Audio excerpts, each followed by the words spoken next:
토요타 GR 야리스는 컴팩트하고 다륜구동에 수동에 가볍고 재밌는 차입니다. 일단 1600cc 3기통 터보 엔진이고요. 무게는 1299kg. 사륜구동치고는 굉장히 가벼운 몸무게를 갖고 있는 차입니다.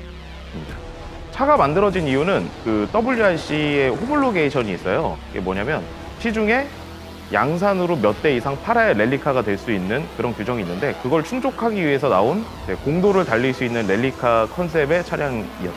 실제로 차를 받아서 타봤을 때도 이 차는 보통 차가 아니다. 실제로 그런 목적성을 확실히 갖고 있는 펑카였다라는 생각이 듭니다. 저는 디스펙의 조성구입니다. 뭐 여러분들이 잘 아시다시피 지금 디스펙 모터스포츠 팀의 감독이자 저의 본업은 미케닉이고 디스펙을 운영하고 있고 여러 가지 일들을 하고 있습니다. 저는 디스펙 드라이버이자 지금 현재 영상을 찍고 있는 PSR 시뮬레이션 센터를 운영하고 있는 이대준입니다. 2021년 10월이네요. 그때쯤에 차량이 국내 도착해서 인증을 마쳤고 그때 첫 번째 도착했는 차가 지금 디스펙의 아리스가 돼서 그 차를 1년이 벌써 넘었네요. 1년 3, 4개월 정도를 운영했습니다. 사실 처음 갖고 왔을 때의 목표, 목적?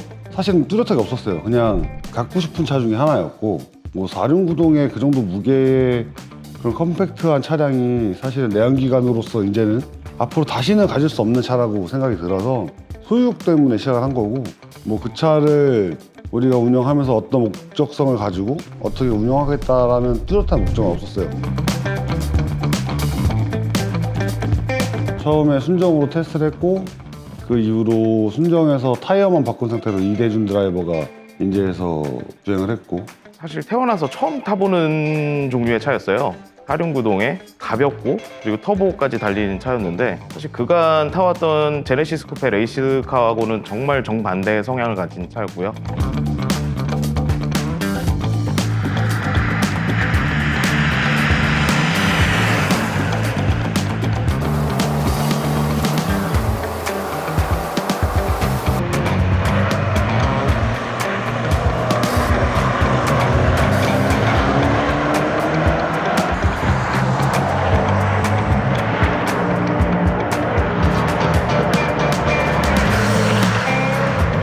그때 기록이 55초?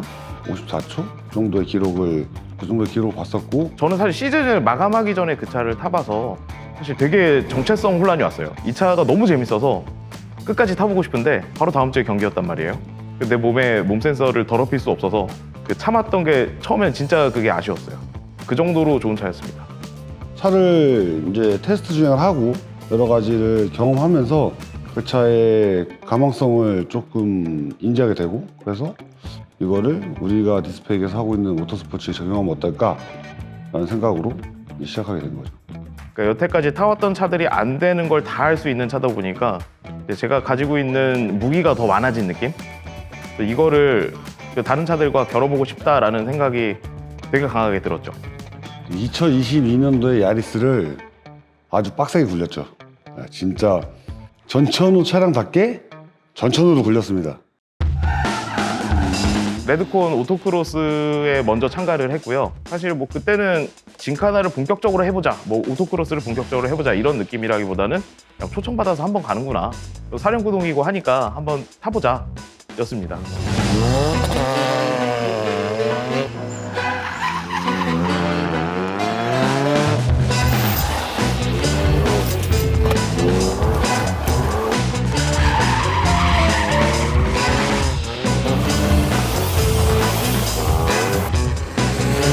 근데 생각외로 기록이 되게 잘 나왔어요.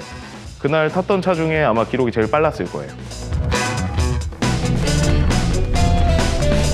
그땐 KSR의 그 번외로 참가를 해서 타임 트라이얼, AB 통합, 영위 그 두 개의 클래스에서 가장 빠른 기록을 1년 내내 기록을 했고요.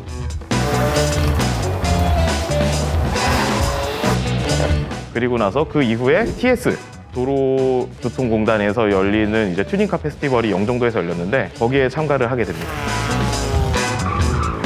진카나 경기가 상금이 잘 없는데 그때 이제 좀 고액의 상금이 걸렸었어요. 우리나라에 짐카나 씬이 여러 대회가 있는데 그 대회에 있는 상위권들이 전부 다 모이는 그런 큰 대회가 돼버렸죠. 근데 그 대회에서 정말 운 좋게 우승을 하게 됐고요.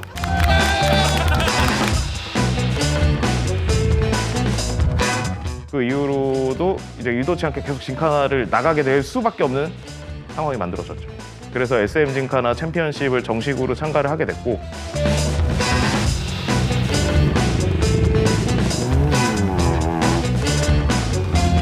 사실 저는 짐카나를 여태까지 접해본 적이 사실은 없어요. 컴페티션으로서는 접해본 적은 없고, 보통 한다 그러면 이제 드라이빙 스쿨을 하거나 이럴 때 그냥 교육생들한테 잠깐 그냥 데모런 정도 보여주는 정도였는데, 근데 막상 나가보니까 짐카나에 진심인 분들이 많더라고요. 그래서 많이 배우기도 했고, 짐카나는 굉장히 짧은 시간, 1분도 안 되는 시간 동안에 폭발적으로 퍼포먼스를 끌어올려서 기록을 내야 되는데, 이게 또 타임어택과 어느 정도 일맥상통하는 리듬이 있었고요. 그래서 본의 아니게 타임어택을 잘 준비할 수 있었다라고 지금 보니까 생각이 드네요.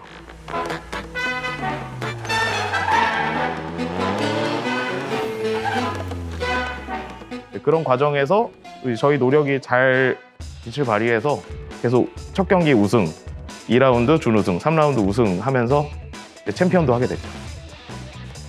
멋진 경기를 보여줬던 이대준 선수입니다. 야리스가 할 수 있는 것들은 다 해본 것 같아요. 진짜 차가 쉴 틈이 없었죠. 지금 마일리지가 10,000km 가까이 되는데 미니멈으로 잡아도 5,000km 정도가 서킷 내에서의 누적 마일리지. 이 정도로 2022년도에는 야리스가 진짜 바쁜 해였던 것 같습니다.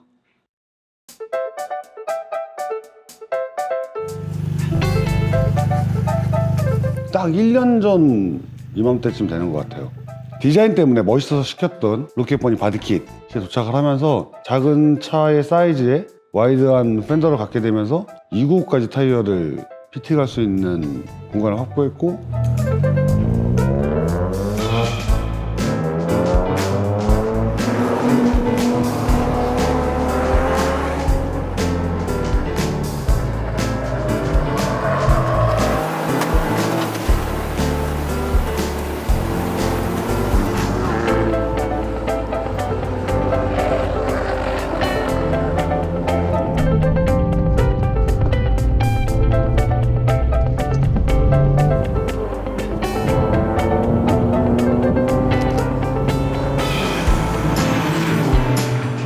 그래서 295 끼우고 48초 4를 기록을 하고 1600cc로 사실은 들어가기 힘든 표로 기록을 했죠. 그래서 이 차의 포텐셜이 과연 어디까지일까, 어디까지 빨라질 수 있을까 라고 생각을 하다가 그때쯤인 것 같아요. 그때쯤에 우리가 만약 가능하다면 2023년 어택 축구바, 내년 축구바를 달릴 수 있었으면 참 좋겠다.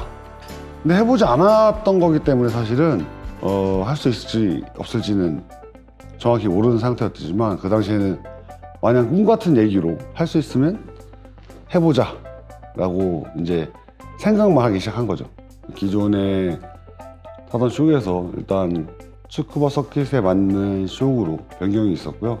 그리고 이제 츠쿠바에서 우리의 목표였던 59초 999를 타겟을 했기 때문에 2022년도 순정 출력으로 운영을 했었는데, 츠쿠바 어택에 참가하기 위해서 이제 사이벡스라는 영국 브랜드의 스탠드얼론 이슈를 내리서 적용을 해서 출력을 올리는 작업을 시작을 했었죠.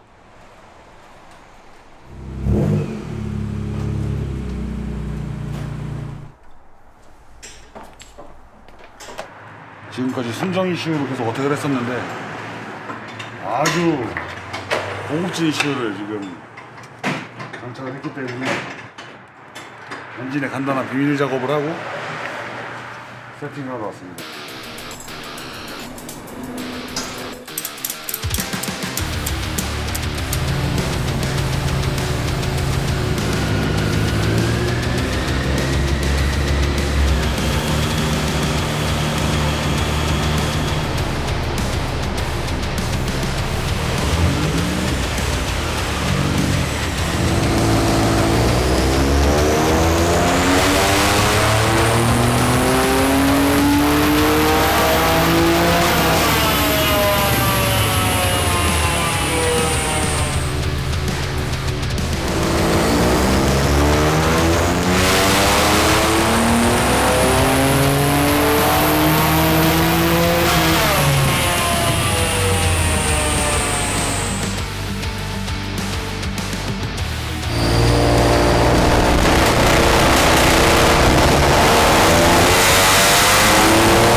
300마력 넘어가고 있어. 1.6 3기통에 300마력, 실린더당 100마력. 그것도 엔진 마력도 아니고 지금 휠마력으로 실린더당 100마력 이상을 내고 있는 미친 야리스. 짱인데?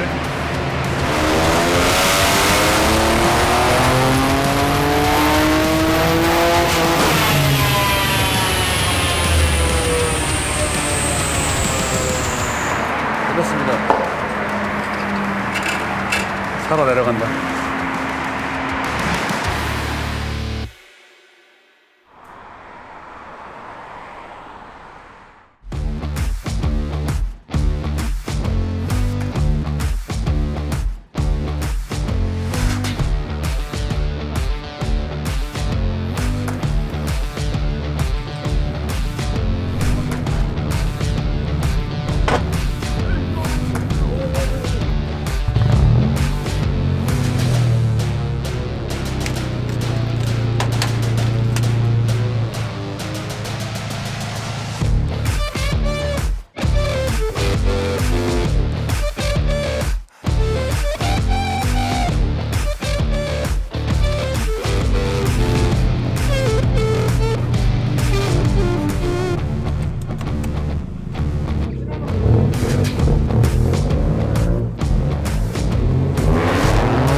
어택 축구바 가기 마지막 테스트 때 인제해서 기존의 48초 초반의 기록을 뭐 일단 갱신을 했고요.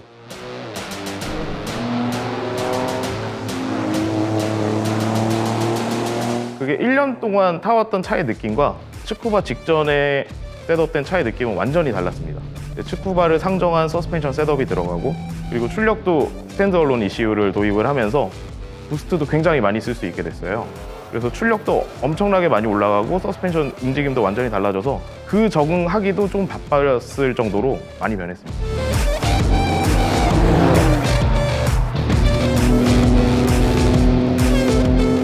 (2월 18일이) 축구바 어택 본선이었으니까 본 경기였으니까 계획에는 12월 초에서 12월 중순 사이에 일본으로 건너가겠다.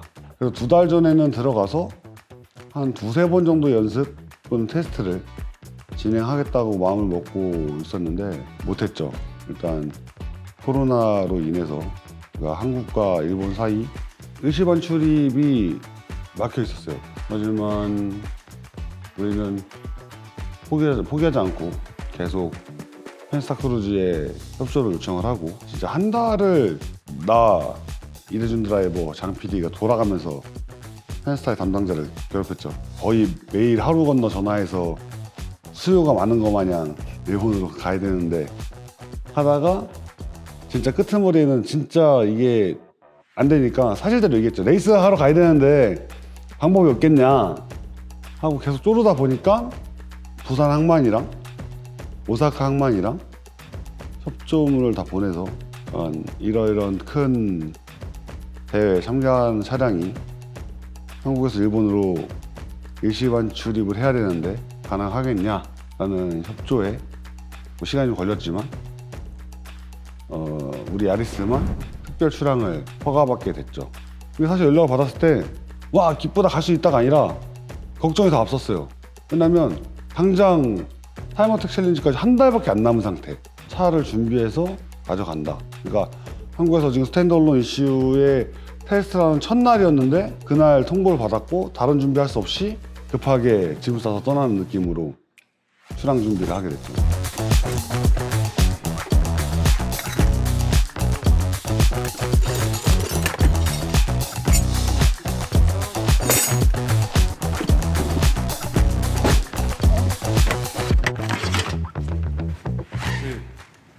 경량화를 위한 내장재 털기가 아닌 짐을 싣기 위한 내장재 털기였던 거고.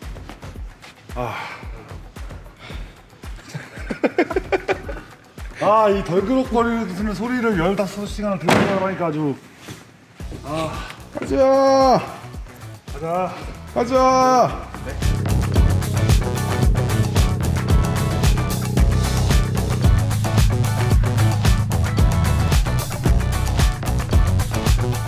DMZ 바로 밑에 양주에서 출발을 해서 부산항까지 이동을 해서 일본으로 가는 스케줄인데 근데 아직 실감이 전혀 나질 않는다. 그러게요.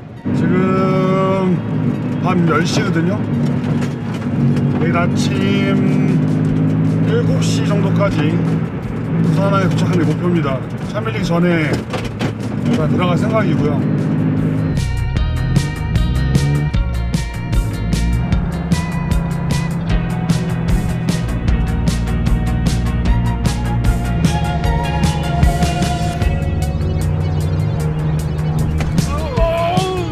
수요일날 밤에 10시쯤 출발한 것 같아요. 출발해서 부산으로 향하는 중이니까 중간이 대전 아니겠습니까? 그래서 대전에 있는 PSR 대전점, 그러니까 이대준 대표가 영업을 하고 있는 이곳으로 왔죠. 뒷방 맞으면 내가 배워줘야지. 어우, 우리 첫 번째 목적지인 대전 PSR에 도착했습니다. 지금 200km 왔는데 죽을 것 같아. 1000km 더 가야 되는데 어떡하지? 미친놈 저. 뭐야 저. 뭐고?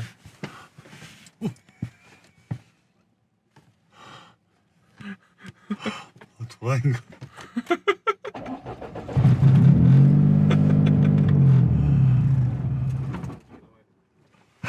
아 미친. 뭐해, 저 형? 뭐 하는 거야? 뭐 하세요? 이상한 소리가 들려서 나와봤더니 와 벌써 존나 힘들어. 200km 왔는데 진짜 뒤질 것 같아. 사실 부산으로 그냥 가도 되는데 이대준 드라이버한테 차를 좀 보여주고 싶었어요. 이렇게 준비가 됐고 우리 진짜 간다. 그러니까 왜냐면 좀 꿈 같은 이야기였는데 그 현실로 딱 다가와 있는 그 문턱에서 이곳에 들렸습니다. 그래서 이대준 드라이버한테 시뮬레이터로 우리 차와 같은 스펙에 비슷한 차를 야리스를 타서 1분 언더를 찍어라 부탁을 했죠. 그래서 1분 언더 59초대, 빠르게 58초대까지 기록을 찍고. 근데 지금 되게 기대되지 않으세요? 뭐 어떤 거? 스쿠바에 가가지고 탄다는 거 자체가? 아 지금도 막 설레 죽겠어요. 네, 엄청 설레고. 그러니까 사실 지난주까지는 별로 이렇게 막 체감이 안 됐는데 이제 여러 가지 서류 준비하고 뭐 짐 싸고 뭐 이런 것들 하다 보니까 이제 막 심장이 두근두근 뛰더라고. 그러니까 지금 벌써부터 뛰는데 가면 진짜 주체가 안 될 것 같은데.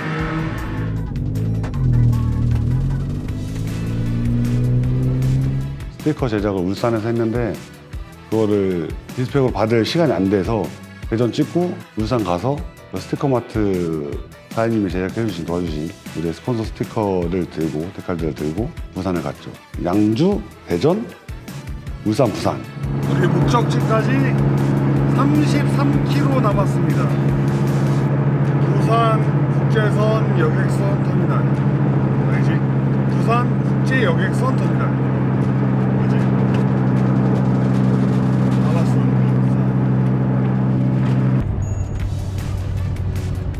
부산.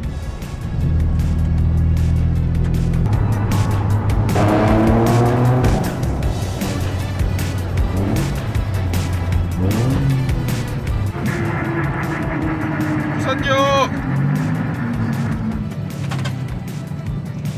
나왔다. 아!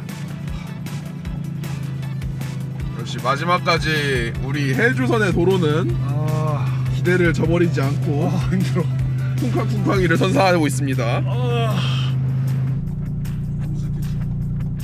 그래서 부산항에 도착을 해서 부산항 주차장에서 아침에 잠도 안 자고 데칼 작업을 했습니다. 추워 죽겠는데 스티커도 안 붙는데 그날도 부산 추웠거든.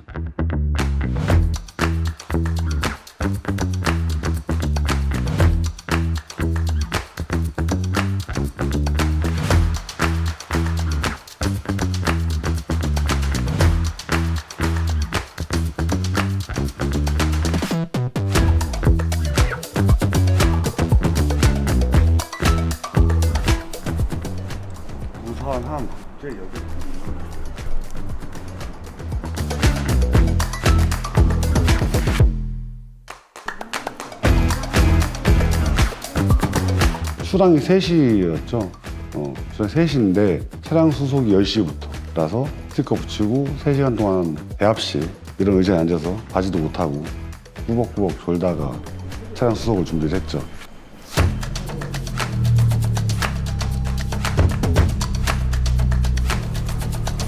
세관 검사를 받고 배를 탈 준비를 마쳤었죠. 근데 그때 분위기가 3년 만에 이제 그 해운사로 부산항으로 일반 차량이 해외로 처음 나가는 거였는데, 그러니까 내가 6년 전, 7년 전에 젠쿱을 가지고 일본을 갈 때는 되게 까탈스러웠어요. 부산 세관 또는 부산 항만의 직원분들이, 그러니까 그 당시에 그렇게 나가는 차들이 많았어서인지 업무가 과중했어서인지 잘 모르겠는데, 그때는 되게 좀 까다롭고 까칠한 부분이 있었는데, 이번에는 뭔가 되게 환영받으면서 나가는 느낌? 세관에서도 되게 좋아해 주시고, 부디 잘 가서 레이스 잘 하고 오라고 격려도 해주시고, 다들 기뻐하면서 첫 한국에서 일본으로의 일시일반 출입 차량 첫 출항을 되게 축하해주는 분위기로 출항을 하게 됐죠. 되게 놀랐잖아, 사실은.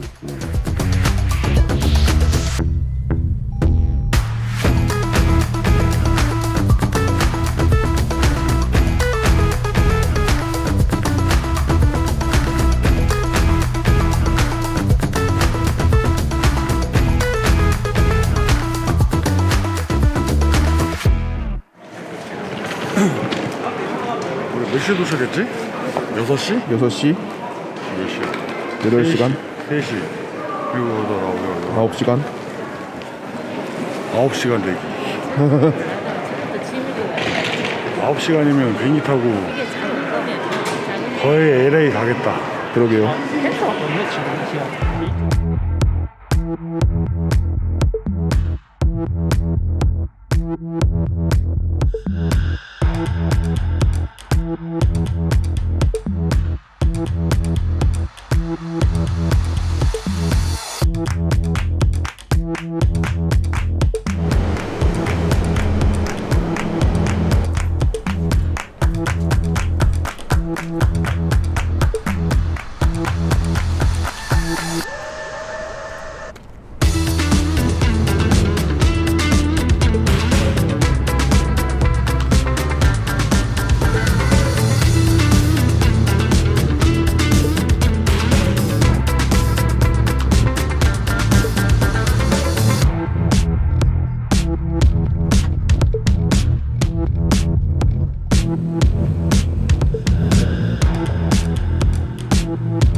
새록새록하네. 7년 전에 내가 젠쿠 2대 못 갖고 갔었는데 7년이라니 벌써.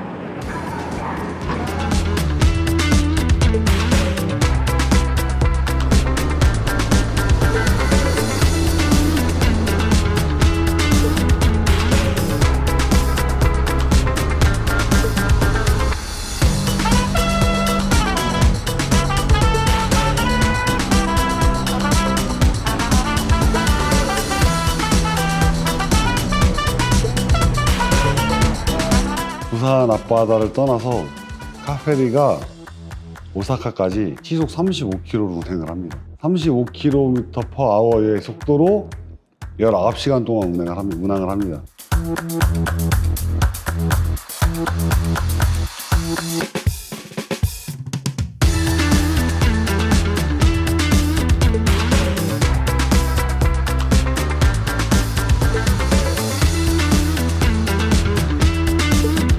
다음날 아침 10시 반에 접안을 했고, 배가 항해 차가 사람보다 먼저 내리죠.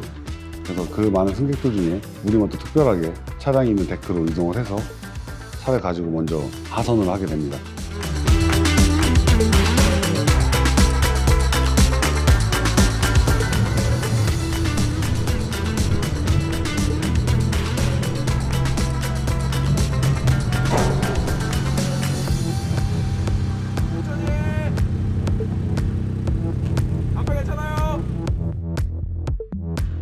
근데 우리한테 한 가지 문제가 있었는데 그날이 금요일 아침이었단 말이죠.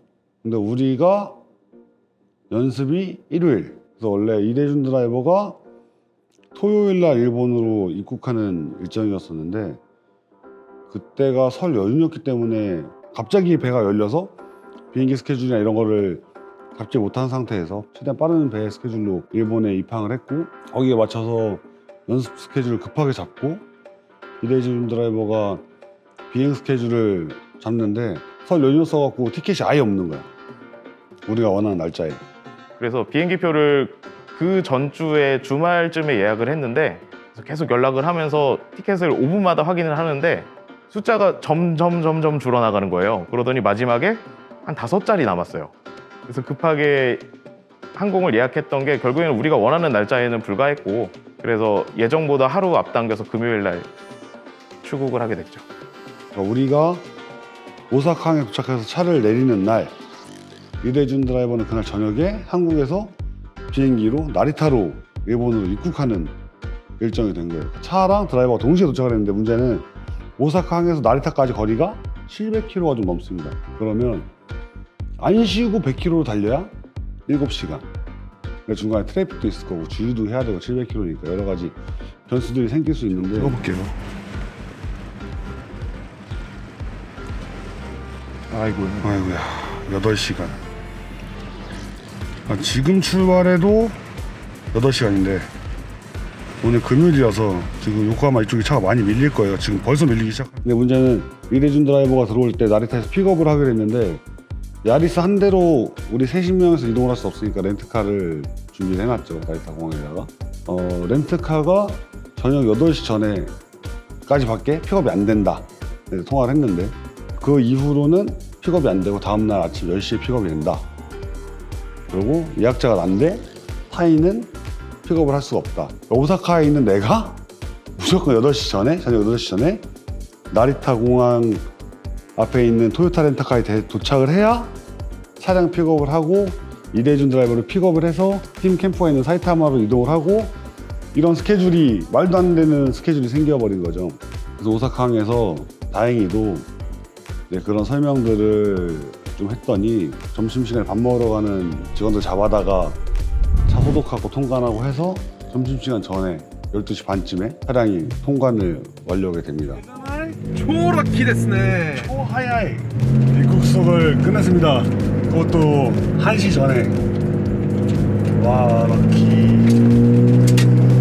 근데 우리 늦었잖아요. 웬일이냐고 말 벗겼네.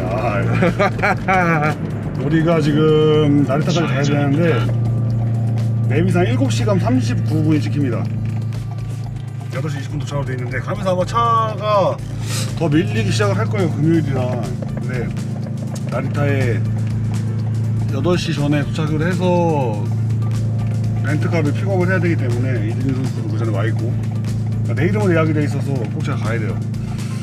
근데 시간이 진짜 쉬지 않고 달려가야 간신히 8시에 도착할 수 있을 것 같습니다.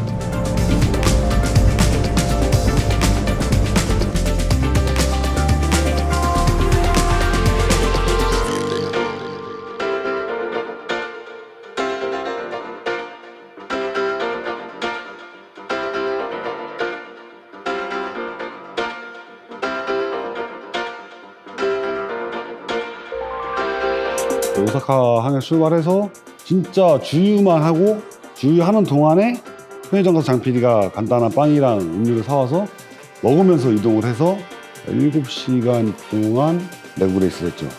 주유 2번만 하고 바로 700km를 달려갔죠.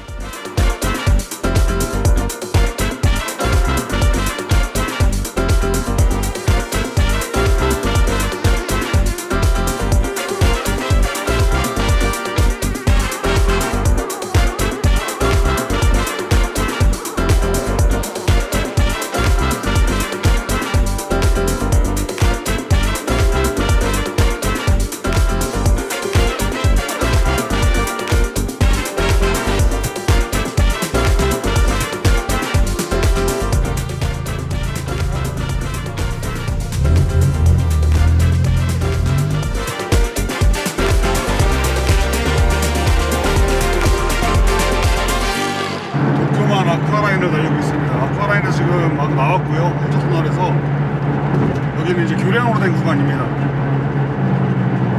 차가 밀려서 도쿄 시내로 안 보내고 데뷔가 아쿠아라인을 건너서 시마 쪽으로 아예 더 내려가서 가는 공路선택한 것 같아요.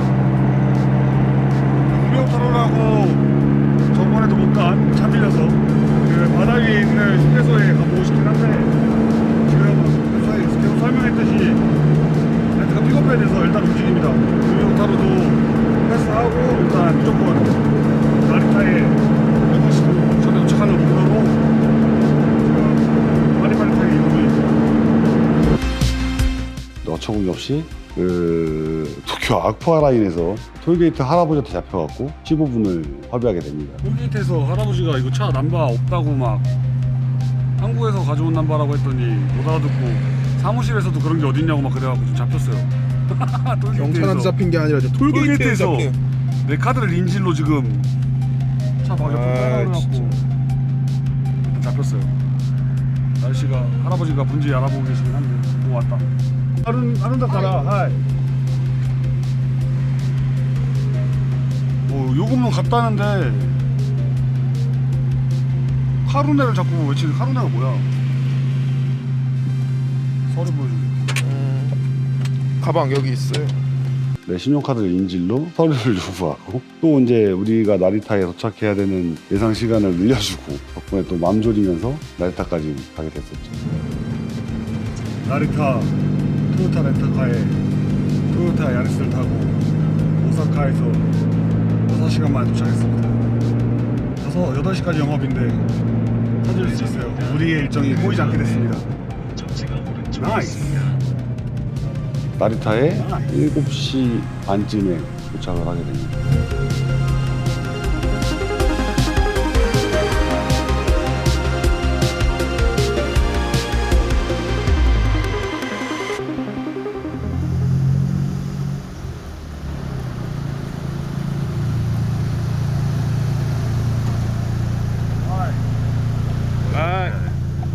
그래도 와 기대가 크고 또 뭐랄까 기분이 좋으시겠어요 지금?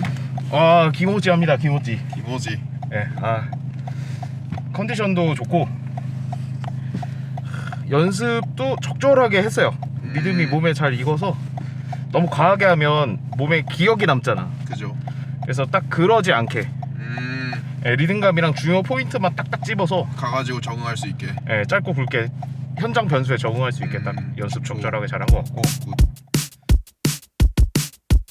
렌트카를 받고 간단하게 저녁 식사를 하고 그 다음에 다이코쿠로 갔죠. 이게 다이코쿠가 도쿄와 그 인근을 이어주는 아주 큰 수도 고속도로인데요. 거기서도 가장 유명하고 큰 주차장입니다. 거기가 이제 아주 핫한 플레이스인데 우리나라로 치면은 남산이나 그런 정도의 장소죠. 그 피곤한 와중에 그래도 오늘 핫한 날인데 한국에서 온 야리스를 가지고 다이코쿠를 한번 가는 게 의미가 있지 않겠냐. 거기에 이제 한국 번호판을 단 우리의 야리스가 그 자리에 있는 인증샷을 한번 찍어보고 싶었어요.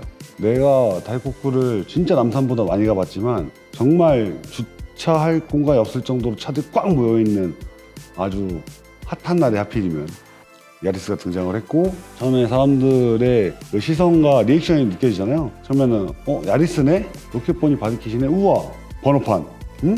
생전 처음 보는 번호판일 테니까 나니? 이런 느낌이었지. 다 물음표 띵띵띵. 근데 그날 진짜 분위기가 뜨거웠습니다. 그날이 이제 오토살롱이 끝나고 일주일 후였는데 그때까지 이제 오토살롱을 보러 왔었던 외국인 친구들, 차를 좋아하는 외국인 친구들도 아직 출국하기 전에 마지막 다이코쿠를 즐기고 있었고 일본 현지에 이제 자동차 좋아하는 친구들도 엄청나게 많이 모여 있는 상태였었죠.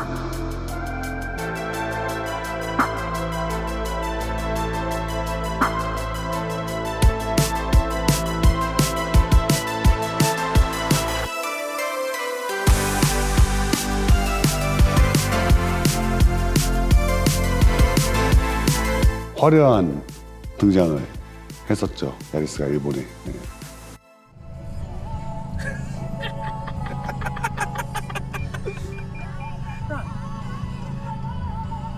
좌핸드 로너에 비해 이쪽 방향입니다.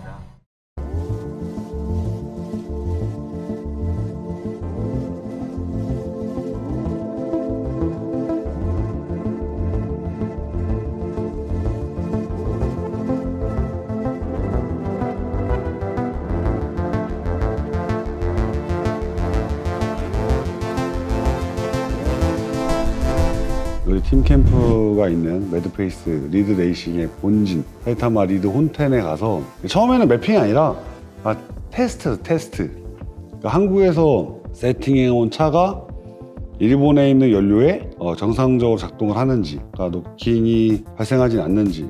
우리나라가 최근에 이제 고급 휘발유가 굉장히 품질이 많이 좋아졌어요. 그래서 옥탄가 100도 흔하고 이제 101, 102, 104까지도 나왔죠. 근데 이제 마지막에 그 성구 형이 말씀해 주셨을 때의 일본의 옥탄가와 우리나라의 현재 좋아진 옥탄가가 차이가 있을 수 있기 때문에 테스트를 해보자 라고 했는데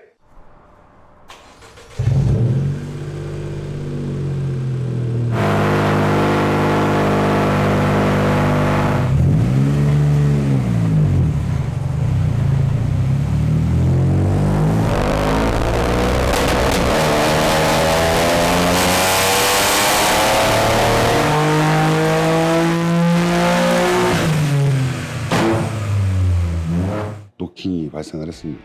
ACU 데이터를 봤을 때 노킹 퍼센테이지가 상당히 위험할 정도의 수준까지 나오는 것을 확인했고, 결론적으로는 한국의 고급유 프리미엄 휘발유보다 일본에 있는 지금 하이오크 프리미엄 휘발유가 옥탄가가 좀 떨어진다라는 걸 확인했죠. 근데 여기서 변수가 발생을 합니다. 그러니까 나는 거기까지 예상을 했어. 옥탄가가 만약에 일본이 낮아서 차에 노킹이 생기면 레이싱 퓨엘을 넣으면 돼. 우리는 나는 3로터를 일본에서 운영할 때 레이싱 스노코의 레이싱 가스를 항상 운영을 했었기 때문에 항상 우리 팀에는 레이싱 가스가 스노코 제품이 있었어요. 그걸 내가 미처 확인을 안 한 거지.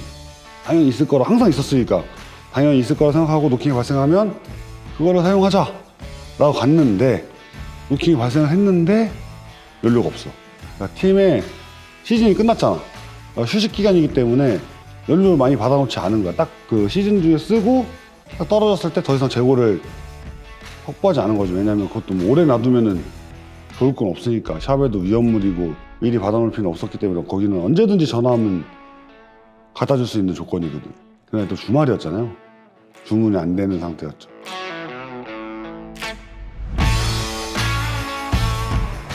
항상 예상을 벗어나고 쉽지 않네요, 뭐든지. 그럼 만발의 준비를 하는데도 예상치 못하는 게 변수가 생길 수밖에 없지.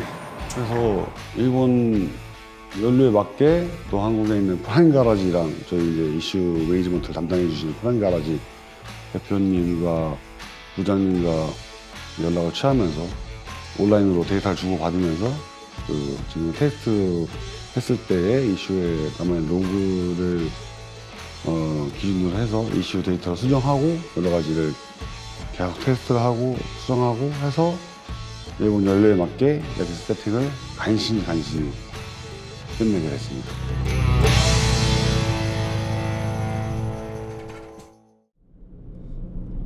아침에 큰 부담감 없이 출발했어요. 그때는 이제 기타사님 스케줄이나 팀 스케줄 때문에 요 딱 셋이서 렌트카 야리스와 팀 야리스를 가지고 몸풀기 하러 가듯이 아주 맘 편하게 쿠바 서킷으로 룰루랄라 향했었죠. 자신만만하게. 와, 목적지가 오른쪽에 있습니다. 어때요?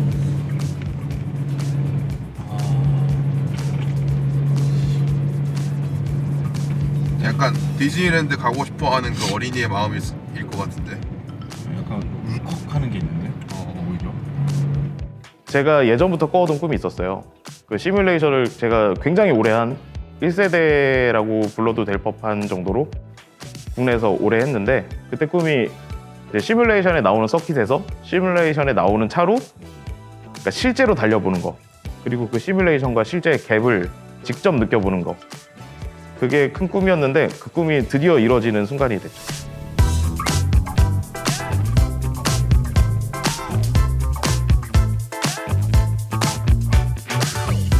비장했습니다. 다들 약간 전투를 앞두고 있는 무사들처럼 조용히 자신들만의 할 일을 하고 있더라고요. 근데 그 할 일들이 결코 허투루 움직이는 부분이 없었고 정말 약간 의식을 치르는 듯한 느낌으로 다들 준비를 하고 있었어요.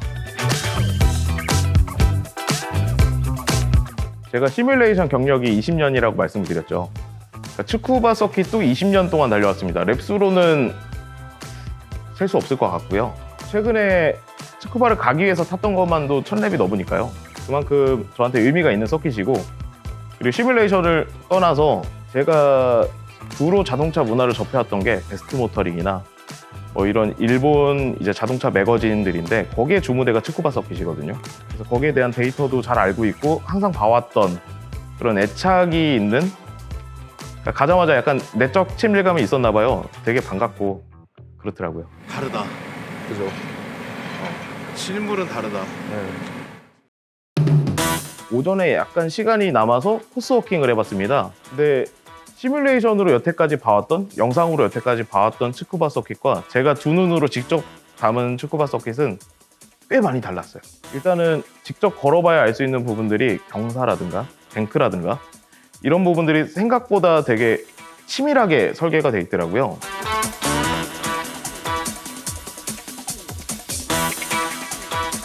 그래서 막상 제 눈으로 봤을 때는 길이 굉장히 좁아 보이고 경사가 되게 높아 보이고 생각보다 많이 좀 어려워 보이기도 하고 좀 한편으로 두렵기도 하고 그런 느낌이었죠.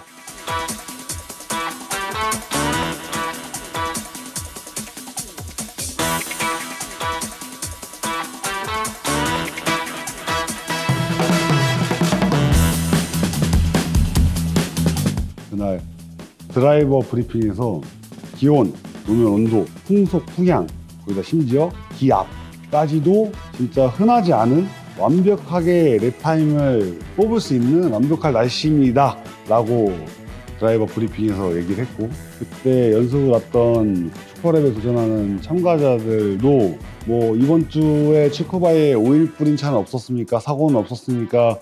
현재 노면에 뭔가 위험한 것은 없습니까? 다들 일 안 물어있는 상태였던 거예요. 오늘 날씨면 자신의 기존 레코드를 갱신할 수 있겠다라는 의지를 드라이버 미팅에서 막 표출을 하고 있었는데, 첫 바퀴에 들어가서 다음 달 레이스 어떻게 본선에 연습을 해야 될 것 같아요. 냉간이잖아. 한 바퀴째 열을 올리고 두 바퀴째 어떻게 해서 타이어의 온도나 그립감을 확실하게 파악해야 돼. 오케이? 첫 세션으로 무조건 들어가면 첫 바퀴에 열을 올려서 두 번째 바퀴에 무조건 어택을 한다. 네. 그래서 그때 초를 기준으로 잡아야 돼. 그래야 어택에서의 우리가 탈 때랑 똑같이 죽어야 될 거야. 계속 매 타임 그렇게 연습하겠습니다. 뭐야, 카메라 본다고 몇 그렇게 연습하겠습니다. 네. 궁금한 척하네. 일본 오니까 내가 더 이렇게 좀 커 보이지 않냐? 덩치 말고. 거의 뭐 일본에 오면 신 같은 느낌. 어버버버 하고 있을 때 와가지고 그냥 탁탁탁 하고 이러고 가거든.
잘 했으면 좋았겠죠?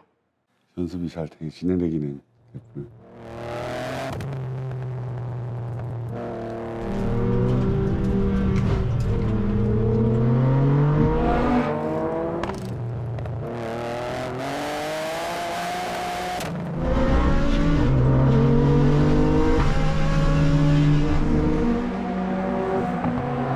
한 2바퀴 정도 웜업을 했습니다. 그리고 이제 제대로 한번 가볼까의 까가 끝나기 전에 끝났죠.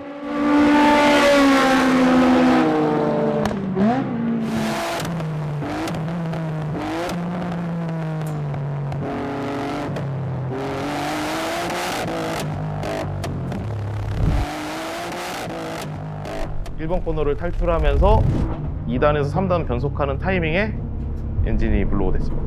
한 2, 3초 정도 진짜 제가 일시정지해 있었거든요. 그러다가 그 다음에 기어를 중립으로 뺍니다. 근데 뒤에서 굉음이 들려요. 뒤에서 차가 날아오고 있습니다. 그래서 그걸 확인하고 비켜주는 찰나에 이미 세울 수 있는 적정한 위치를 지났어요.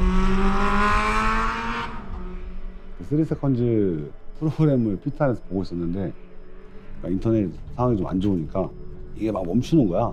자꾸 멈추길래 껐다 하다가 연결이 됐어. 되네, 이제 나온다. 이제 잘 달리고 있네. 또 멈춘 거야. 뭐지? 진짜 멈춘 거였어. 전화가 울리죠. 장 PD 전화입니다. 싸늘하다. 차 뽑았어, 차 뽑았어. 돈룸 앞에 차 뽑았어. 전화를 받았는데 역시나 뛰어나가질 않죠.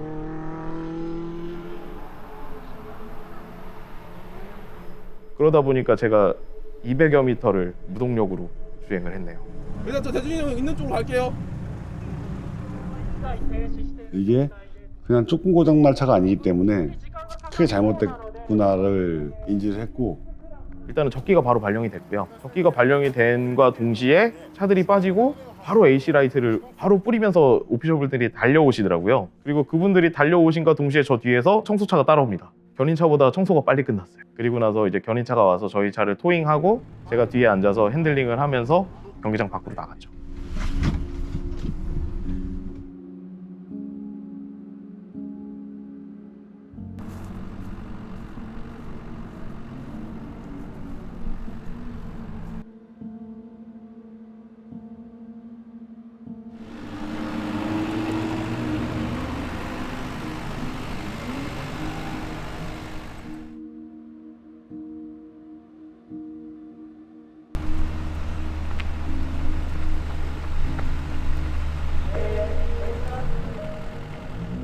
모든 사람들이 날 쳐다보고 비난하고 손가락질하고 욕하고 있고 이런 느낌에서, 그래서 뭔가 두리번거릴 수도 없었어.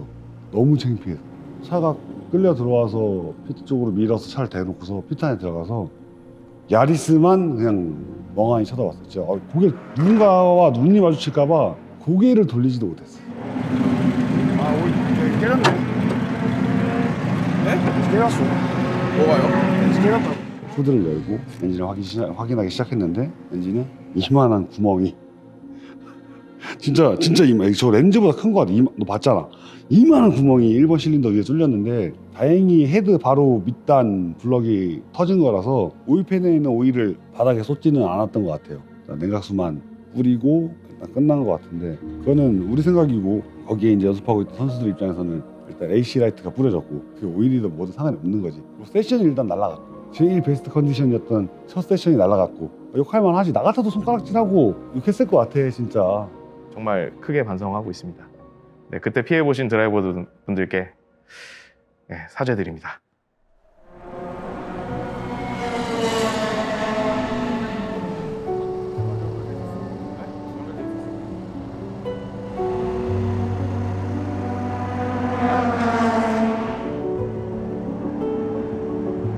분위기가 굉장히 삼엄했습니다. 네, 저희가 어디 화장실도 함부로 못 갈 정도로 이제 많이 좀 위축이 돼 있는 그런 분위기였는데, 심지어 우리는 그날 견인차도 안 가져갔잖아. 다 타고 갔단 말이지. 우리 대장님도 안 계셔. 차를 견인할 수 있는 캐리어도 없어. 아침 9시 반이야. 할 수 있나요? 보험도 거기서는 보험회사에다 전화해도 안 오는데 우리 대장님께 전화를 드렸죠. 전화를 드려서 이래를 하는데 엔진이 깨졌습니다 그랬더니 응? 뭐라고? 엔진이 깨졌습니다. 응? 뭐라고? 엔진이 깨졌습니다. 전화 끊어진 줄 알았어. 아무 말도 안 하셔갖고. 그래서 뭐가 필요하니? 그래서 차를 실을 수 있는 견인차가 필요할 것 같습니다. 2대 실을 수 있는 캐리어에 RX-7 2대가 실려 있었고 그 뒤에 타이어도 실려 있었고, 그래서 원래 그 차를 가지고 원래 그날 가려고 하다가 저것들 집 내리고 뭐하고 하려면은 좀 힘들다라고 했고 그냥 우리 차로 운행해서 간 건데, 그 실려 있는 모습이 머릿속에 떠오르는데 그걸 다 내려놓고 가져와야 된단 말이지. 근데 우리 기타가 보스가 거기 있는 차를 다 내리고 짐 다 내리고 그 트럭을 타고 1시간 반 만에 오신 것 같아. 전화 통화하고 저 2시간 안 돼서. 우리 기타가 보스가 딱 앞에 나타났는데 와, 그 어렸을 때 사고 치고 경찰서 잡혀가 있는데 그래서 이렇게 아버지가 탁 들어올 때 그 느낌. 혼날 거는 예상은 들지만 그래도 최악의 경우에서 날 건져줄 것 같은 그런 느낌이 딱 들더라고. 너무 감사하고 죄송하고 뭐 복합적인 감정들이 들었는데. 어디서부터 어디까지 청소를 했습니다 라고 구간 몇 미터 어디서 어디까지 몇 미터 해갖고 다싹 가격까지 29,000원 탈출해서 빵이네. 그래서 청소비가 이렇게 30만 원이 청구됐습니다. 미터당 10,000원 꼴이네요. 정확히 미터당 10,000원입니다.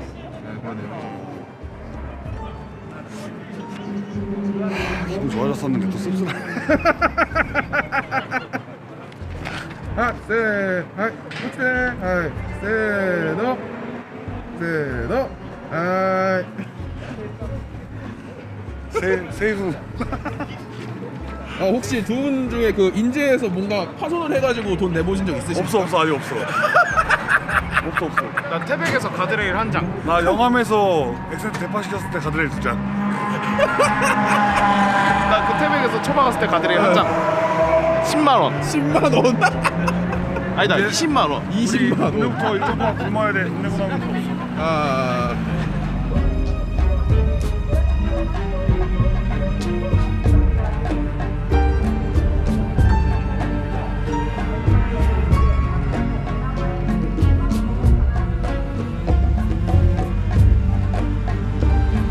그러고서 이제 저희가 남은 시간이 얼마 없기 때문에 더 이상의 조치를 취할 수 없었고 그래서 차를 그대로 놔두고 이제 한국으로 돌아올 수밖에 없었죠.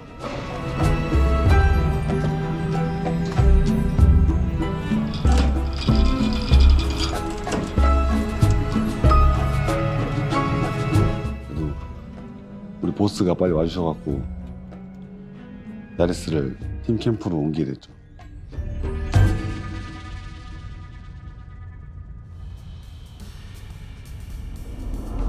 좀 원인 파악을 하고 돌아오고 싶었어요.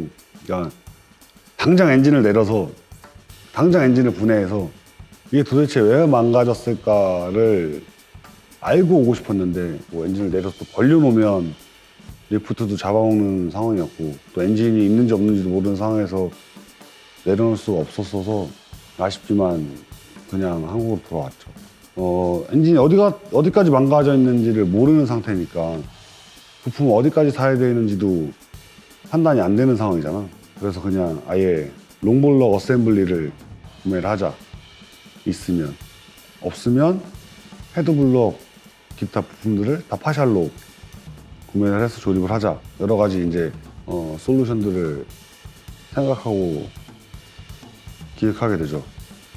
근데 처음에 연락을 받았을 때는 전국에 엔진이 재고가 없다 라는 연락을 받았고 그 이후에 하루인가 있다 다음날 수출 라인에 있는 엔진이 한 개가 재고가 있다 라고 해서 그 엔진을 이제 긴급 요청으로 엔진을 공수를 하게 됩니다. 그래서 엔진을 주문을 해놓고 이제 다른 부분들 변수가 있을 만한 부분들에 파손이 의심이 돼서 터보차저 어셈블리까지 주문을 같이 하게 됩니다. 근데 이제 리드에서 작업을 못하고 스케줄이 꽉 차 있어갖고 급하게 이제 기타 사장님의 후배에게 부탁을 해서 그쪽 샵으로 차를 이동을 해서 현지에서 엔진을 내리게 됩니다. 그래서 이제 진짜 일본 팀의 도움으로 엔진 수리는 잘 됐었죠. 완벽하게. 네. 아무런 이슈 없이 트러블 없이 2월 18일 4일 전에 엔진이 다 올라가서 첫 시동이 걸렸다고 연락을 받습니다. 4일 전에.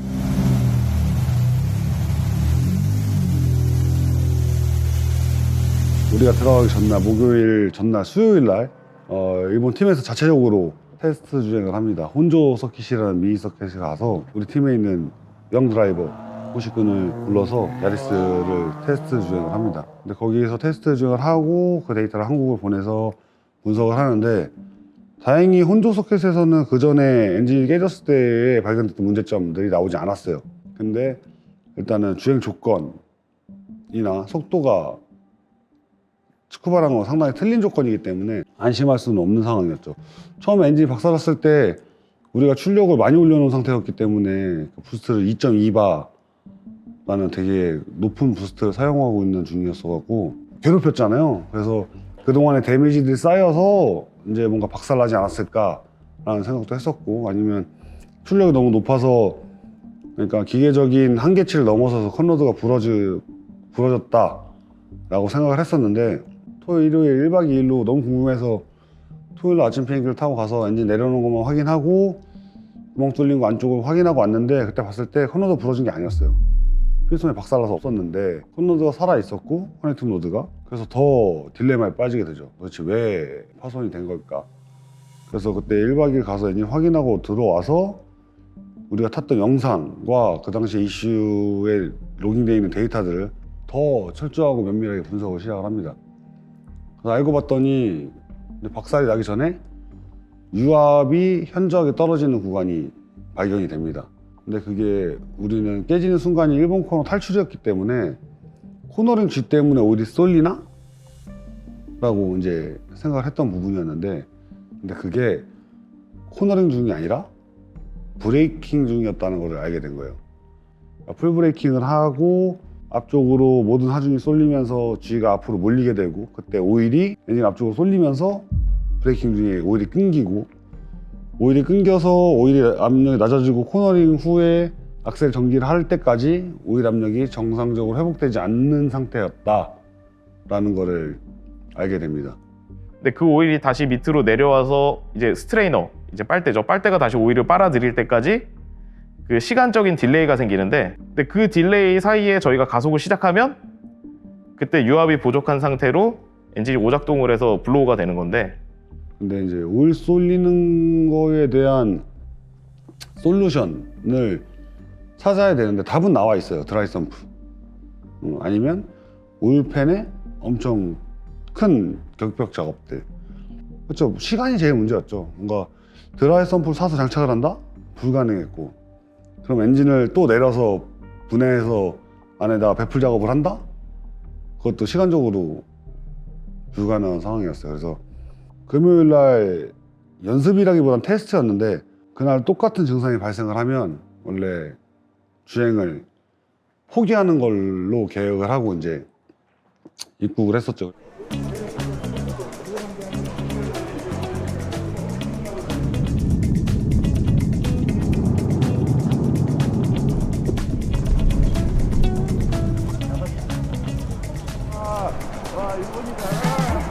신사님이 같이 갔다 왔는데, 출발하기 전에도 이러이러한 상황으로 이제 이번에 우리 야리스가 주행을 못 할 수도 있습니다. 그래서 우리는 주행을 못한다 한들 관객의 입장으로 갈 생각입니다. 괜찮으시겠습니까? 양해를 구하고서 이제 동행을 하게 됐었는데,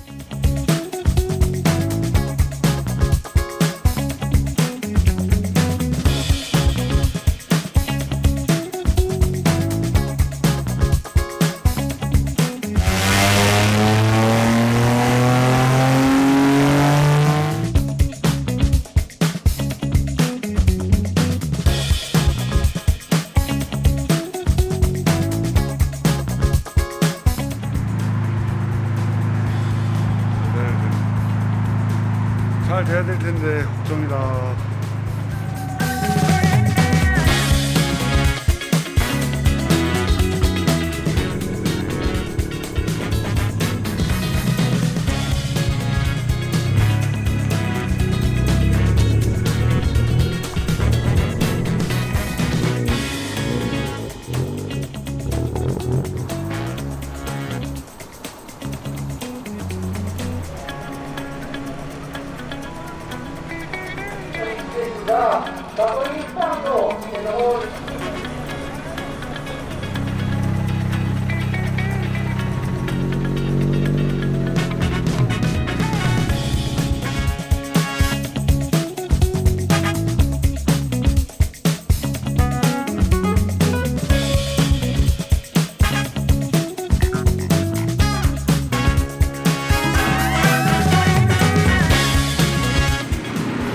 まあ全世界で有名な人侍が俺のヤリスを 회사 신한데 昨日社長がさ、大変だって聞いたから俺来たんだぜ。ありがとうございますもっと本当に大変じゃないんだと思ったよ。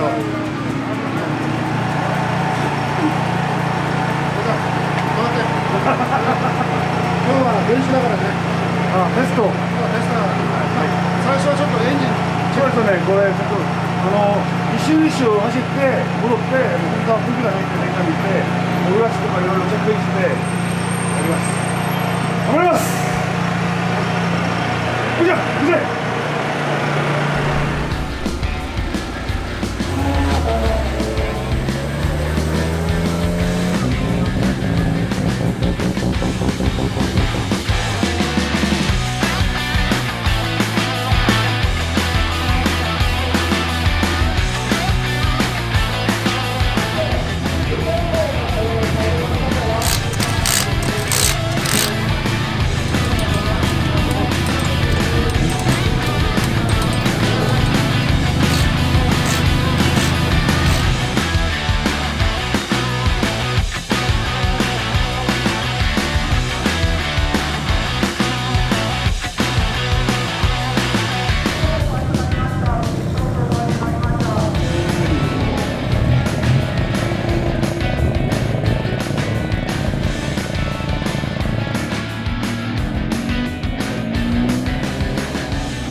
금요일날 똑같은 증상이 발생을 했고 고민을 많이 했죠.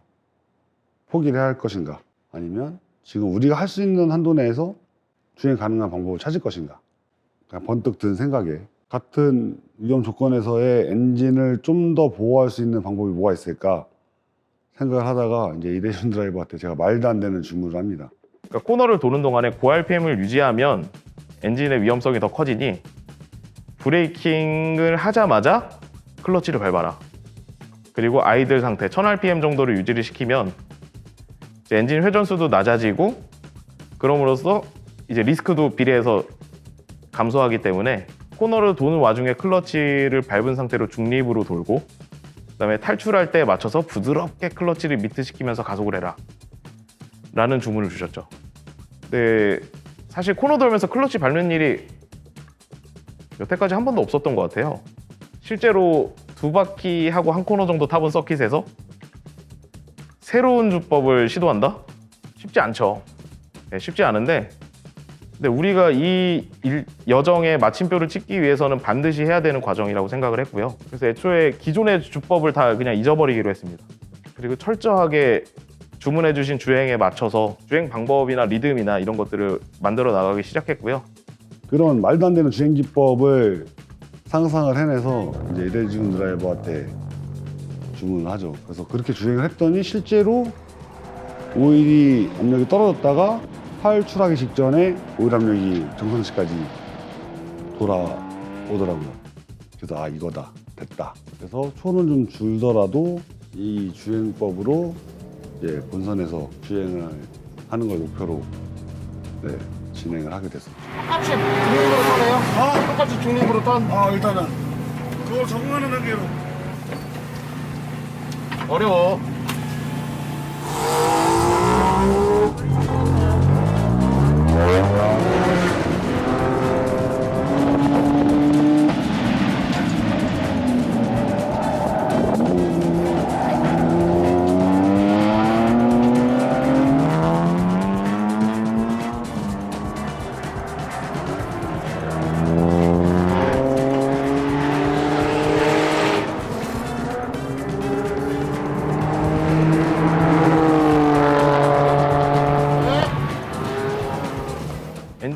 소리는 잘 됐어요. 소리나 이런 것도 좋았고, 근데 출력이 좀 많이 낮아졌죠. 딱 예전에 순정 엔진으로 탔을 때 느낌보다 조금 더 빠른 정도? 그래서 실제로 타봤을 때 저희가 데이터를 보면은 최고속이 백스트레이트에서 178km?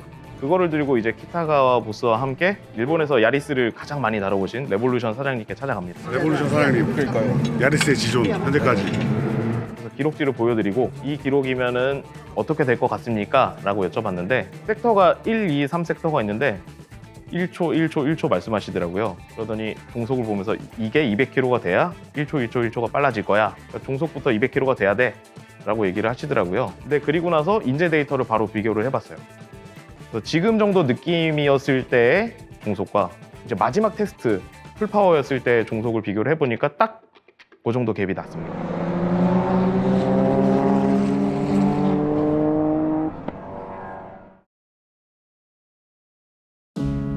경기 당일날 엄청 무거운 마음으로 경기장에 갔죠. 전날 테스트에서 또 엔진이 망가질 수 있는 조건을 발견했고, 그러니까 도대체 이대로 오늘 주행을 해야 될 것인가. 150여 대가 엔트리되어 있고 진짜 날고기는 차들과 드라이버들, 엄청난 갤러리와 미디어들이 와 있는 데서 주행을 하다가 저번처럼 또 엔진이 박살나면 우리의 도전이 박살나는 것뿐만 아니라 우리가 현지에서 도와주고 계시는 레드페이스 리드레이싱의 이미지도 박살이 날 것이고, 여러 가지 엄청난 큰 데미지를 얻을 수밖에 없는 상황이었던 거예요. 그래서 이대준 드라이버한테 말도 안 되는 주행 기법을 주문하고, 차가 이제 오일 압력이 얼마 이하로 떨어지면 체크 엔진을 띄우게 세팅이 돼 있는데, 그 체크 엔진이 들어오면 어택 포기하고 바로 복귀해라.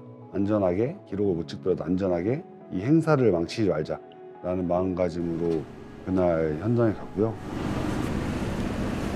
굉장히 비장했습니다. 팬티조차 골라 입었을 정도로. 그리고 저번에 너무 들떠서 일을 그르치지 않았나라는 개인적인 반성을 굉장히 많이 했는데, 그래서 제 스스로 들뜨지 않기 위해서 굉장히 많이 눌렀습니다. 머릿속도 비우고 마음도 비우고 그냥 당장 눈앞에 있는 일부터 하나하나씩 해나가자, 이런 마음가짐이었던 것 같아요.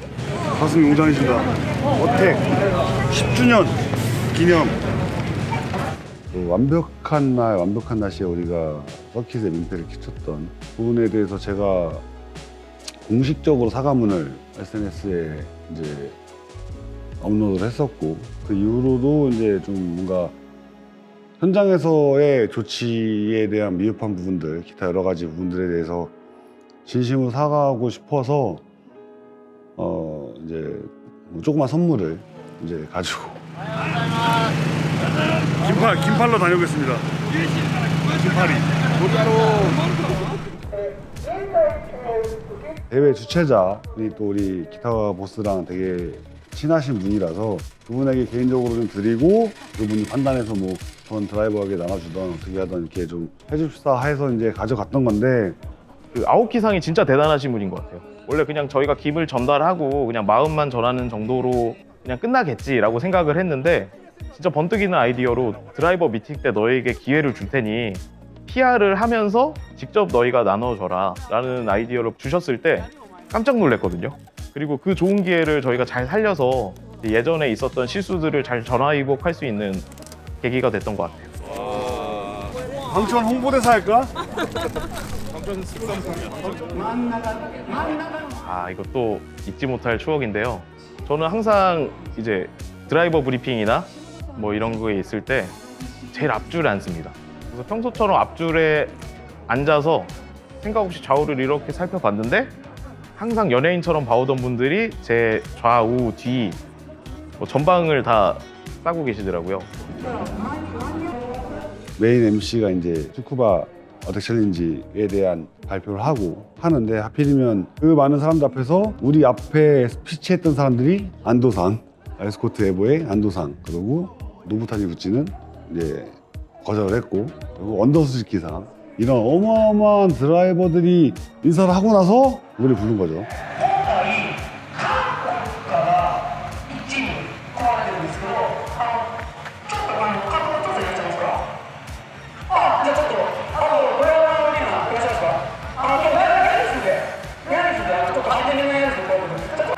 김박도 바리바리 들고 나가갖고 장난으로 한국말로 이렇게 안녕하세요 저는 한국에서 온 조성고라고 합니다 했더니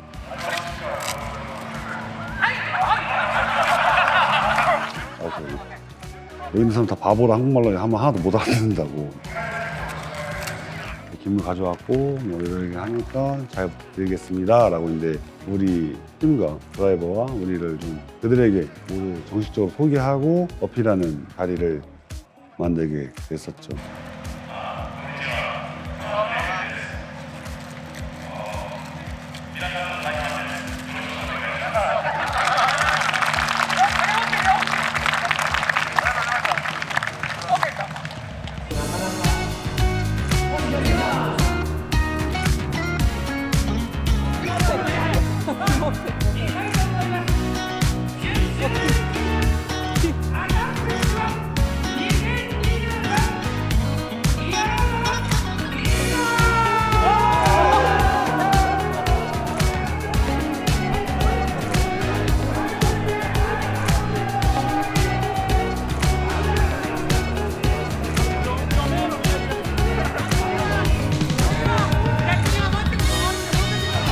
진짜 다행이다.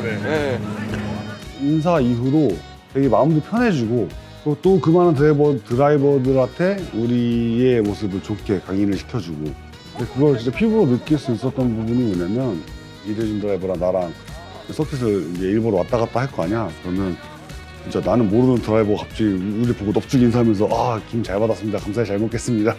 뭐 이런 진짜 피부로 와닿을 정도로 사람들이 인사를 해주고 웃으면서 김 잘 받았다 고맙다고 얘기해주고 뭐 사실 요만한 선물 하나인데도 그러니까 우리의 그 진실된 마음이 그러니까 이 전달이 된 것 같은 기분 좋은 순간이었어요.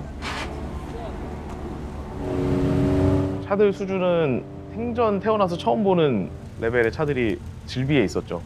사실 뭐 인터넷으로 보는 거는 그냥 사진으로 보고 오, 야 저거 과하다 뭐 이 정도였는데 실제로 보니까 그들이 달고 있는 파츠의 하나하나 면면을 살펴보면 다 모든 게 이유가 있었어요. 타이어 워머를 왜 쓰는지, 왜 브레이크에 온풍기를 대서 브레이크 예열을 하고 있는지를 알게 됐죠. 타이어도 새 거를 가져다가 거의 코팅만 벗겨. 코팅 벗기는 기계도 봤죠. 타이어 한꺼풀 까내는 기계도 심지어 만들어서 써요.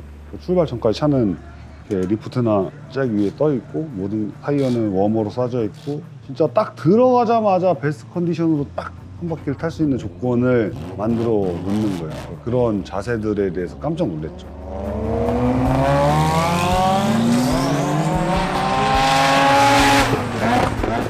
슈퍼랩은 기존의 예선, 뭐 타임 트라이얼과 방식이 조금 다릅니다. 뭐 기록을 측정한다는 거에서는 같은데 타임 트라이얼은 일정 시간이 주어지고 그 시간 안에서 어쨌든 몇 바퀴든 계속 기록을 내서 거기서 가장 빠른 기록을 인정을 해주는 방식이라면 슈퍼랩은 오전에 한 번, 오후에 한 번, 단 2번의 기회가 주어지고요. 그 기회 동안에 인랩을 포함해서 어택을 보통은 한 번을 합니다. 근데 실수가 있었을 경우엔 한 번 더 하고 PT나는 한 회 기회마다 2랩의 어택 기회가 주어지는 거죠. 그렇게 해서 하루 동안 총 4바퀴를 공략해 볼 수 있는 그렇게 한정적인 기회로 진행이 되는 경기입니다. 한 바퀴 쇼부라고 얘기를 하는데 약간 서킷 안에서 하는 드래그 레이스 같은 느낌? 그래서 진짜 모든 기를 모았다가 코스팅과 동시에 베스트 컨디션일 때 베스트 타임을 딱 찍고 나온다. 부상의 기운까지 끌어모아서 어택을 해야 됩니다. 진짜 우리 차에 그날 인원이 13명? 4명 정도 없었죠. 미디어, 뭐 미케닉이 벌써 3명, 서포터 차 닦아주고 뭐 이것도 챙겨주는 서포터는 3명, 거기다가 코칭 드라이버 2명, 그죠? 보스, 나 엄청난 인원이 야리스에 붙어 있었는데 제가 태어나서 그렇게 황송한 경험은 처음이었어요. 나가요. 부지러.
오늘 엔진 박살난 차가 지금 12대인가? 그러니까 전체 참가 대수의 거의 10% 정도가 이미 오전 중에 엔진이 박살났습니다. 오늘 표가 잘 나올 날씨였다고 브리핑에 얘기를 했었는데 그래서 욕심들을 내는 건지 엔진이 다 박살났고요. 지금은 한 바퀴 전체를 다 뿌렸어요. 레코드라인에다 오일을 청소하고 있는데, 저번에 우리 엔진 깨져서 오일 뿌린 줄 알았는데 물이었잖아요. 냉각수만 뿌린 거잖아. 몇 미터? 300m. 300m. 애교. 진짜 애교. 2km 전체. 우리 지금 그때 300m 뿌리고서 30만 원 청소비 냈는데 지금 정확히 200만 원 청소비만. 근데 그게 지금 거의 10대야. 그러면 오늘 청소비만 2천만 원. 이야. 힘대를 별도. 이야. 야, 청소비에 괜찮은데? 우리도 서킷 싸움을 해야 되나? 그러고서 드래그라든가 뭐 이제 타이머스 센 거 같은 거. 만들어서 예. 이렇게 지금 청소비로. 예. 나쁘지 나쁘지 마. 않죠? 나쁘지 않아. 새로운 비즈니스야? 그죠. 청소 사업을 시작해야겠다. 서킷 청소.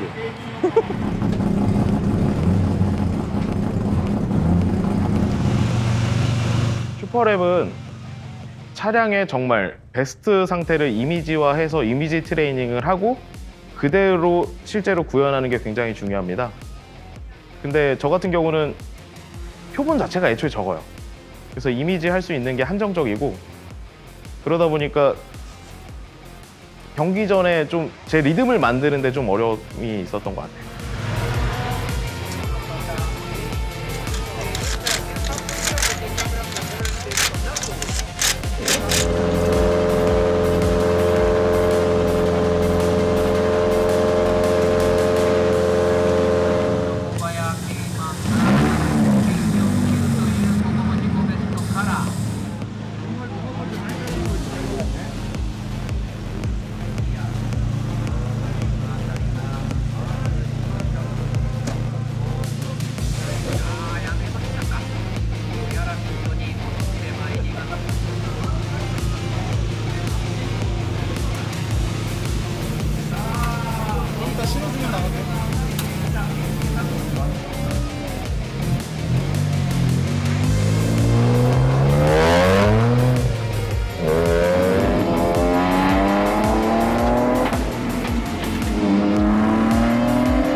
코너를 돌아서 S자를 지나고 이제 그 다음 나오는 좌 코너가 헤어핀이 4번 코너거든요. 거기서 브레이킹을 하는데 싸늘한 소리가 들립니다.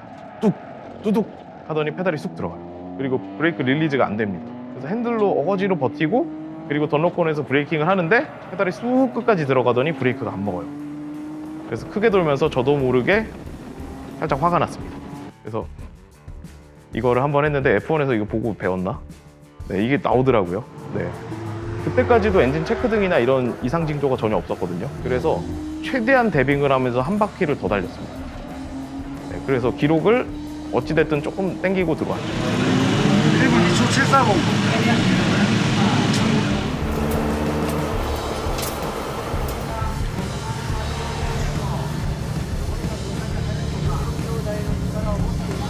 일차 시기 때 브레이크 페달 브라켓이 부러지면서 브레이크가 사라졌습니다. 정말 사고로 이어지지 않은 게 다행이고요. 남자는 하체입니다. 네. 제 다리로 제가 브레이크 브라켓을 부러뜨렸습니다. 짐카나를 하다 보면 이제 마지막에 스탑 존이 있습니다. 거기 콘으로 딱 차 한 대가 들어갈 수 있는 공간에 정확하게 정차를 해야 되는데, 거기에 정차를 하다 보면 있는 힘껏 브레이크를 밟게 되는 경우가 자주 생겨요. 근데 그런 상황들이 수도 없이 반복되다 보니까 페달이 살짝 휘기도 했거든요. 그런 것들이 데미지가 누적이 돼서 하필이면 그날 그 자리에서 터졌던 거죠. 많이 넣었을 거야. 팍 했다가. 아까 브레이크 오일 갈고 이거 뺐는데도 그러는 거 보면 뭐가 문제가 있는 거야. 사실 이 상황을 판단하는 데까지 되게 시간이 얼마 안 걸렸어요. 그러니까 미케닉 분들이 바로 차를 띄우고 바퀴를 흔들어 보고 바퀴를 빼보고 브레이크를 확인하고 이쪽은 문제 없어 하더니 바로 실내로 들어가시더라고요. 그러더니 아 여기다 하셨는데 그 브라켓이 이게 볼트로 3군데 고정이 되게 돼 있는데 양쪽에 2개가 사라졌어요. 이 덜렁거리는 브레이크로 저는 슈퍼랩을 타고 있었습니다. 근데 어떻게 탔지?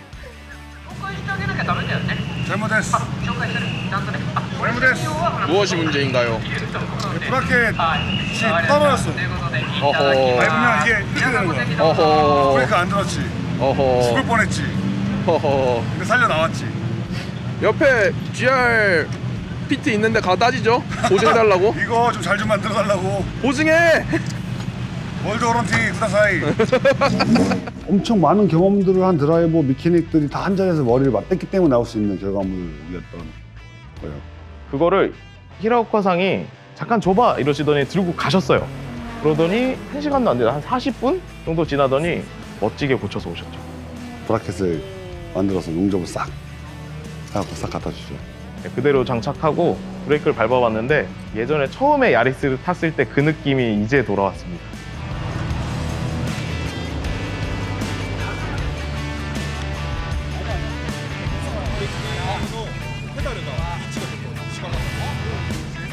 또 한 번 94일생 진짜 험난하다 진짜. 이게 뭔가 우리는 극복이 거의 취미가 된 것 같습니다. 또 이렇게 한국에 넘기나? 별개다 지랄 연병이네 아주 그냥. 브레이크 페달이 부러질 줄이야.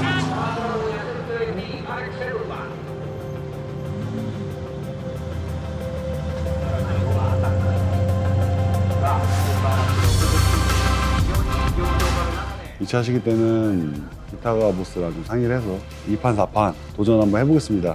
부스트 올리고 최선을 다해보자. 여기서 또 깨져도 아쉽지 않을 것 같다. 1차 시기에 초를 많이 땡기지 못할지언정 그래도 할 수 있는 건 다 해보자. 엔진이 깨질지언정 해서 부스트를 2바까지 올리고 브레이크도 컨디션이 좋기 때문에 만반의 준비를 해서 2차 시기에 도전을 합니다.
옵티멀에 거의 가깝게 다 나왔어. 옵티멀이 2초 516인데 비슷하게 나오네.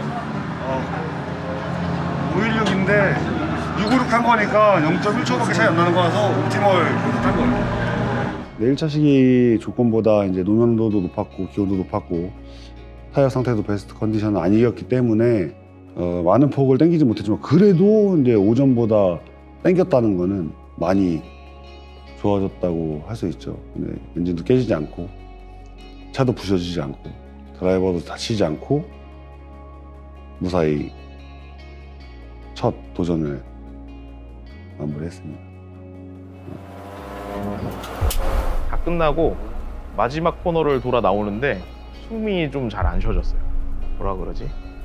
가슴이 너무 떨린다 그럴까? 숨이 고르게 쉬어지지 않더라고요. 그래서 막 약간 울먹이기도 하고 약간 흐르끼는 것 같은 그런 숨으로 이렇게 들어왔는데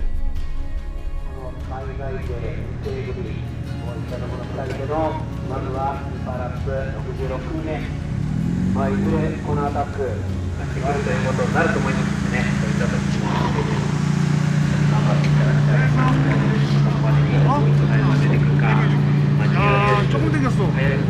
2초 6. 옥지머리 거의 다 나왔어. 옥지머리 2초 5인데 2초 6 나온 거니까. 사실 모두가 고생했죠. 모두가 같은 마음이고. 그래서 내색을 하지 말아야겠다라고 생각을 했는데 성보 형이 와서 눈을 마주치자마자 또 생각대로 안 됐어요.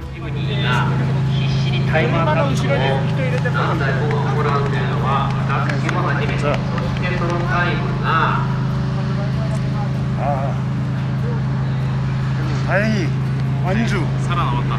살아남았지. 손은 뭐 중요하지 않을 거야. 다음에 땡기면 되니까. 일단은 고생 끝에 하이. 갑자기 옵션 기자님 오시더니 단체 사진 찍자고. 이상한 표정으로 사진을 찍었죠. 뭐 이런? 웃었는지 울었는지 기억이 안 납니다. 와, 또 울 뻔했는데 저기 카메라맨이 또 말려주셨다, 그지? 울컥해갖고 지금 막 이러고 있는데 사진 찍어달라 그래갖고 고생했어. 살아남았다. 살아남았어. 차 타고 집에 갈 수 있다. 4월달에. 그래도 최선을 다했고 해냈습니다. 우리는 할 수 있는 사람이 아니라 실제로 하는 사람이지. 우리는 해본 사람이지. 해본 사람들이야. 그래서 앞으로 더 나은 준비를 해서 더 좋은 초를 얻을 수 있도록 만들어 보겠습니다. 진짜 오늘 많은 분들이 관심 가져주셨고 많은 분들이 응원해 주셨는데, 그러니까 목표가 높았어요. 그러니까 축구바의 1분의 벽이라는 게 생각보다 많이 높습니다. 그래서 이제 데이터가 나왔어요. 인재 기준 몇 초라는 데이터가 나왔기 때문에 다음에는 한국에서 더 철저히 준비를 해서 돌아와서 1분대 벽을 꼭 깨 부셔버리도록 하겠습니다. 가능하잖아. 그냥 부셔버려 가능하잖아. 그렇게 하면 됩니다. 네. 다음을 기약하면서 우리는 오늘 이 영상을 마무리 짓도록 하겠습니다. 진짜 장PD도 고생했고 우리 일본의 팀원들, 응원해주신 여러 한국에서의 팬분들, 또 저기 신사영님 플러스 와이프 기타 등등 기타 등등 우리 디스펙 재팬 지점장, 뭐 사장님, 뭐 진짜 엄청 많은 분들이 수고해 주셨는데 덕에 살아 돌아갑니다. 그럼 됐지 뭐. 고생했어. 고생하셨습니다.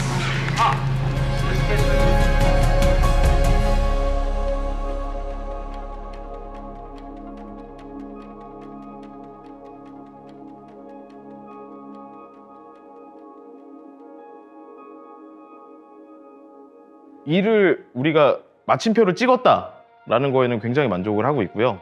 그리고 사실 제가 갖고 있던 많은 꿈들을 이룬 일정이란 말이에요. 그래서 전반적으로 만족은 하는데 사실 아쉬움이 없을 수는 없죠. 네, 그 1분의 벽을 깨지 못하고 온 거에 대해서는 아쉬움이 남는데 사실 기회가 이번뿐이 아니고 또 있을 거니까. 이 도전은 단발성으로 끝나지 않을 거고요. 그러니까 내년에는 차종이 바뀝니다. 이제 본토의 차량 가지고 본토에서 공략을 해봤잖아요. 이제 신토부리. 새로운 플랜을 이미 시작을 했습니다. 우리 팀이 축구바 어택에서 달리는 모습을 좀 더 응원해 줄 수 있는 명분을 제가 만들어 드리겠습니다. 좀 더 국뽕이 찰 수 있는 아이템을 저희가 준비를 했습니다. 다음은 그겁니다.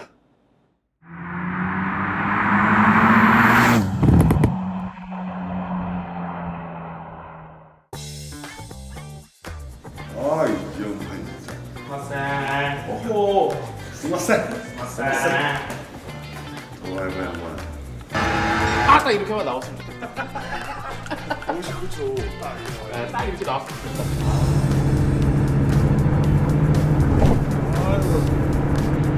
맞고.